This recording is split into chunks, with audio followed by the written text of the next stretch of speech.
আসসালামু আলাইকুম এভরিওয়ান, সবাই কেমন আছো? আজকে আমি তোমাদের সাথে শেয়ার করবো একটা ইভিনিং স্ন্যাক্স।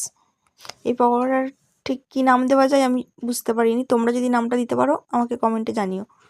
পকোড়াটা বানানোর জন্য আমি প্রথমে ব্যাটারটা রেডি করে নেব।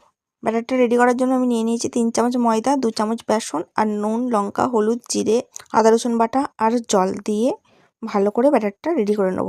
আমার জল লেগেছে এই কাপটার 1 কাপ। এটা কিন্তু খুব ভালো করে ফাটাতে হবে। ব্যাটারটা হয়তো দেখলেই বুঝতে পারবে আমি ঠিক কেমন রেখেছি ব্যাটারটা। তোমরা যদি কেউ আমার রেসিপি দেখে ট্রাই করে থাকো এবং বানিয়ে থাকো আমাকে অবশ্যই কমেন্টে জানিও কেমন লাগলো। ব্যাটারটা আমার রেডি হয়ে গেছে, এবার চিকেনটাকে ম্যারিনেট করে নেব। চিকেনটা ম্যারিনেট করার জন্য তাতে দিয়ে দিলাম পাতিলেবুর রস, আদা রসুন বাটা, নুন, লঙ্কা, হলুদ, জিরে, ধনে দিয়ে খুব ভালো করে ম্যারিনেট করে কিছুক্ষণ রেস্টে রেখে দেবো।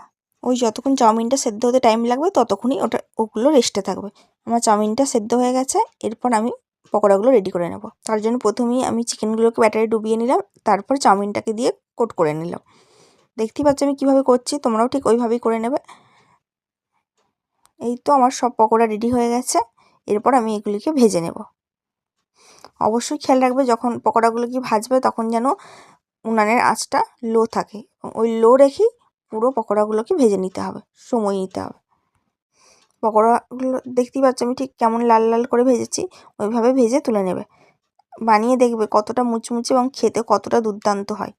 চলো পকোড়া তো আমার রেডি, এবার সসের সাথে সার্ভ করি, সবার দেখি খেয়ে কেমন লাগে। পকোড়াগুলো তো আমি দিয়ে দিলাম, এরপর সবাই খেয়ে জানা কেমন লাগলো।